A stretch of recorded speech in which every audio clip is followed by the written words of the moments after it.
Happy Friday. Today, SUMA will be speaking about women's rights.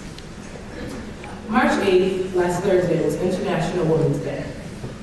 But you may think it's not really fair that women get their own day. You may ask, how is it equal at all? And where's International Guys Day? It may not be equal, but it is pretty fair, because for most of history, every day was Men's Day.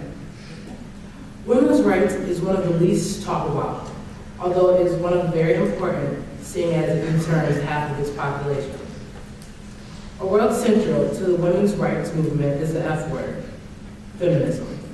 I say F word because there are many stereotypes around feminism that gives it a bad reputation. Examples are that feminists are man-hating, they're all lesbian, they don't shave, they cycle witches in general, and that they're unattractive. The dictionary definition of feminism is social, political, and economic equality for women. You may also ask, do women already have equality? Are women allowed to vote? Yes, my answer is yes. But currently women's rights are backsliding in America.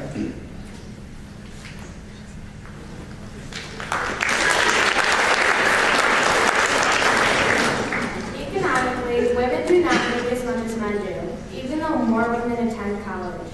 In 2010, a full-time female worker made only 77 cents for every dollar earned by men, a gender wage gap of 23%.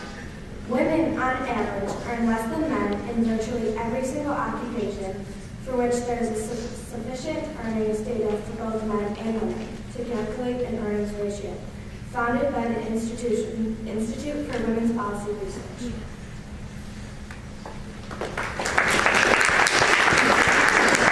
So we're not going to discuss women's rights politically in terms of Democrat or Republican, but human rights should be above political divisions, and we should be united in movements to improve other people's lives.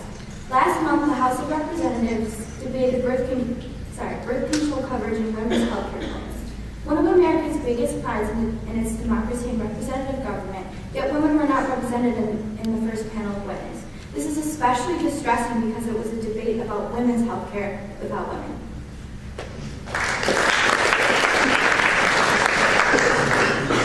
Socially, there are many boundaries constricting us. Unwritten social laws dictate our behavior. Double standards are written throughout our lives. Be pretty, but not slutty. Be smart, but not too smart, because then you're know-it-all. Be confident, but not stuck up. Today, in a globalized and televised world, women and men are defined by the media. Even children. Take a look at Disney Channel, and you'll see girls acting stupid and ditzy. The Disney Channel characters are the role models of real teenagers that middle schoolers see as role models because they're on television. Just think about it. A whole generation of girls looking up to Hannah Montana and London Tibbetts. It's quite frightening. But what do you guys think about that? Shout out to Thomas Draper over in The Freshman, who said, and I quote, "I dislike when girls pretend to be stupid. Modern media forces it on us, and it just isn't right. Why would you want to be this on TV when you could be the CEO of a successful company, making money and having a great life?"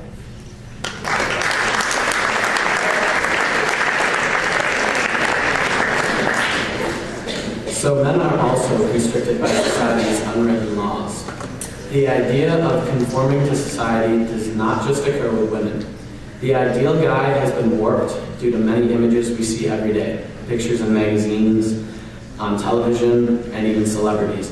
This ideal guy is generally jacked out of his mind, athletic, obviously successful when it comes to women.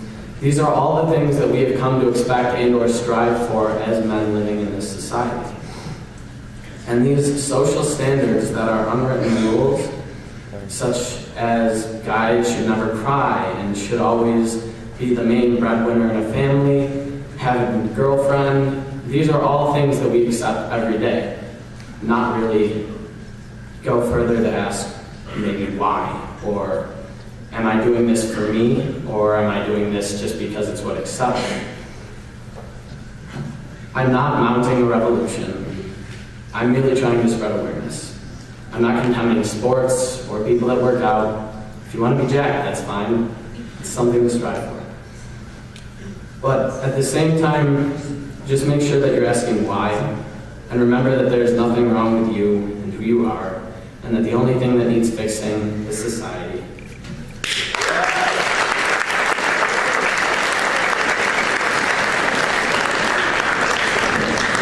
I believe that women should not compromise their intelligence just to get attention.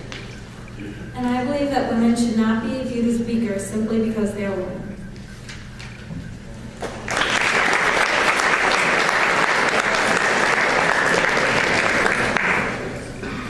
So why feminism? Didn't that happen like 100 years ago or something? And there's no need for feminists now because women and men are equal now and everything is fine, right? Well, no. Still, after all these years, sexism is still everywhere, and women and men are still not equal. Well, why? Why still, in the 21st century, are women still treated unfairly? Why, after everything our mothers, our grandmothers have striven to achieve, why, after the suffragettes, the parades, the protests for equal pay, the right to education, the right to a job, the right to have something more than a husband and kids, why, after all their tireless work, so that the future would be better for their children, are things still not right? Why do girls still feel, why do I still feel sometimes that I feel so insignificant? Why do I restrain myself from speaking out when I think something is wrong? Why do I check myself in the mirror over and over for a blemish or a mistake when I keep telling myself over and over again that I don't need anyone's opinion, that I am beautiful? Why do I keep silent when someone is saying something that makes me feel like dirt? It's never to your face, always someone else, slut, bitch, but apparently it's okay to degrade a girl like that. After all, she's asking for it, dressing like a hoe and acting like a slut. As you say that, I'll take a laugh and smile while retreating into myself thinking, is that what they say about me? Why do I hear on the TV or the radio about young girls who are raped and killed in far-off countries? I hear the newscasters and politicians saying how terrible this is and see them shaking their heads in disgust, wondering how these men can be so depraved. But the next day, I hear them slandering the women everywhere.